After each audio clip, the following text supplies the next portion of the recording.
মার্কিন president Donald Trump নতুন এক নির্বাহী আদেশে ঘোষণা দিয়েছেন, এখন থেকে যুক্তরাষ্ট্রের পতাকা পোড়ালে শাস্তি হবে 1 বছরের কারাদণ্ড। শুধু তাই নয়, বিদেশি নাগরিকরা এমন কাজে জড়িত হলে তাদের ভিসা বাতিল, এমনকি বহিষ্কার পর্যন্ত করা হবে। সোমবার সই করা এই নির্বাহী আদেশে বলা হয়েছে, পতাকা পোড়ানো উস্কানি বা লড়াইয়ের হুমকি দেওয়ার সমান এবং এটি দাঙ্গা উস্কে দেওয়ার মতো কাজ।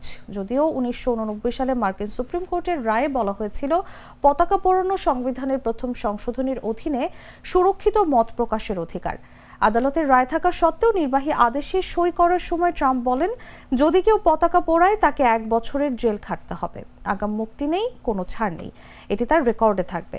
আর তখনই পতাকা পোড়ানো বন্ধ হয়ে যাবে।